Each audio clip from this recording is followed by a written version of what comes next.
వివరించేందుకు మేమందరం రావటం జరిగింది. 3వ తారీఖున తిరుపతిలో డిప్యూటీ మేయర్ ఎన్నిక జరగనున్నది. దానికి సంబంధించి శేఖర్ రెడ్డి అనే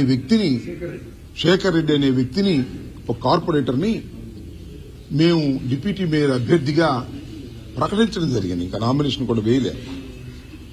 ప్రకటించగానే ఆయన మీద తీవ్రమైన ఒత్తిడి తీసుకొచ్చారు. ఆయన పార్ట్నర్గా ఉండి ఒక బిల్డింగ్ కడుతుంటే ఆ బిల్డింగ్ ను కూల్చివేసేశారు, భయభ్రాంతులకు గురి చేశారు. లీగల్ గా చట్ట ప్రకారంగా ఏదైనా ఒక భవంతిని కూల్చాలి అంటే దానికి లీగల్ నోటీస్ ఇవ్వాలి.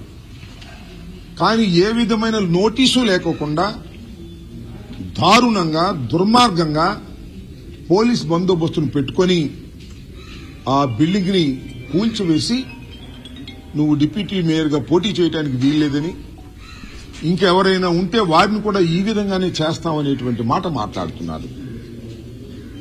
శిరీష్ గారు ఎవరైతే చైర్పర్సన్ గా ఉన్నారో, మేయర్ గా ఉన్నారో ఆమె కూడా వెళ్లి అడ్డుకోవడానికి ప్రయత్నం చేసింది.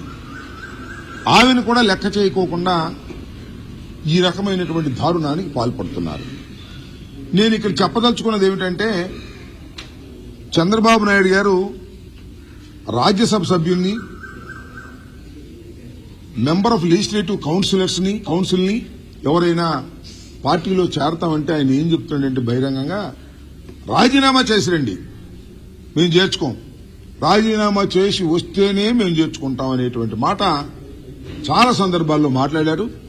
అదేవిధంగా మా దగ్గర నుంచి వెళ్లిపోయినటువంటి రాజ్యసభ సభ్యుల్ని రాజీనామా చేయించి కొత్త వారికి ఇచ్చారు. మళ్ళా బీరా మస్తాన్ రావు గారు లాంటి వారిని మళ్ళా తిరిగి ఎన్నుకున్నారు. మేము వారికి చెప్తున్నాం, కార్పొరేటర్ల విషయంలో మీకు అది వర్తించదా? ఇదన్నా ఉంటే మా పార్టీ నుంచి ఎవరైనా లాక్కోదలుచుకుంటే రాజీనామా చేయించి మీరు పోటీ పెట్టుకోండి, అంతే తప్ప మా పార్టీ తరపున గెలిచిన వారు, మా ఫ్యాను గుర్తు మీద గెలిచిన వారు వాళ్ళందరినీ ప్రలోభాలకి దౌర్జన్యాలకి పాల్పడి మీరు వాళ్ళని లాక్కునేటటువంటి ప్రయత్నం చేస్తున్నారు. ఇది చాలా దుర్మార్గమైనటువంటి విషయం. ఏదైతే నిన్న బిల్డింగ్ కూల్చారో శేఖర్ రెడ్డికి సంబంధించి దాని మీద అవసరమైతే సుప్రీంకోర్టు కూడా వెళ్లి వారి మీద యాక్షన్ తీసుకుంటామని, రెండో అంశం ఏంటంటే ఎవరైతే మా పార్టీలో గెలిచి అవతల పార్టీలోకి వెళ్లేటటువంటి ప్రయత్నం చేస్తున్నారో ఒకళ్ళిద్దరు ఎవరైనా అలా చేసినా కూడా వారి మీద విప్పు ఇష్యూ చేసి వారి మీద డిస్క్వాలిఫికేషన్ కావాల్సినటువంటి పరిస్థితులు కూడా తీసుకొస్తామని, దాని మీద అవసరమైతే న్యాయస్థానం ఆశ్రయిస్తామని కూడా ఈ సందర్భంగా చెప్పదలుచుకున్నాం. ఎవరైతే అక్కడ కలెక్టర్ గాని కమిషనర్ గాని ఎవరైతే ఉన్నారో వారు ఆల్రెడీ తెలుగుదేశం గుప్పెట్లోకి వెళ్లిపోయి ఈ ఎన్నికలను వన్ సైడెడ్ గా చేసుకోవాలనేటువంటి ప్రయత్నం చేస్తున్నారు. కాబట్టి వారిని విధుల నుంచి తప్పించి సిన్సియర్ గా ఉండేటటువంటి అధికారులను వేయవలసిందిగా కూడా మేము ఎలక్షన్ కమిషన్ వారిని కోరటం జరిగింది. వారి యాక్షన్ మేరకు ఏం చేస్తారని ఎదురు చూస్తున్నాం. న్యాయం జరుగుతుందని భావిస్తున్నాం. ఇంకొక విషయం కూడా ఇక్కడ ప్రస్తావన చేయాలి, దీనికి సంబంధం లేకపోయినా, ఈ రోజు తెల్లవారుజామున 3 గంటలకి కిర్లంపూడిలో ముద్రగడ పద్మనాభం గారి ఇంటి మీద దాడి జరిగింది. ఒక గుర్తు తెలియని వ్యక్తి, అప్పటికి గుర్తు తెలియని వ్యక్తి ఒక ట్రాక్టర్ తీసుకొచ్చి ముద్రగడ పద్మనాభం గారి ఇంటి గేటుని గుద్ది ప్రాంగణంలోకి ప్రవేశించి పోర్టికోలో ఉన్న కారుని ఈ ట్రాక్టర్తో గుద్దించి డ్యామేజ్ చేశారు. దాంతోపాటు అక్కడ రౌండ్లు వేసి ముద్రగడ పద్మనాభం గారి ఫ్లెక్సీలు, జగన్మోహన్ రెడ్డి గారి ఫ్లెక్సీలు, వారి అబ్బాయి గిరి ఫ్లెక్సీలు కూడా చించేసి ఒక అరాచకమైనటువంటి పరిస్థితిని సృష్టించారు. అతను ఎవరు ఏమిటి అని వెళ్లి అడిగితే నేను పిఠాపురం ఎమ్మెల్యే గారి తాలూకా అని మాట్లాడుతూ ఉన్నాడు. నిజంగానే ఎంక్వైరీ చేస్తే పోలీసులు వచ్చారు, పోలీసులు పట్టించారు. అక్కడ ఆ ఆవేశంలో 4 దెబ్బలు కూడా వేశారు అతన్ని, పోలీసులు పట్టించి చేశారు. నేను ఈ సందర్భంగా చెప్పదలుచుకుంది ఏంటంటే, పిఠాపురం ఎమ్మెల్యే గారికి మీ ద్వారా విజ్ఞప్తి చేస్తున్నా, అయ్యా ఆయన జనసేన కార్యకర్త అని తేల్చారు.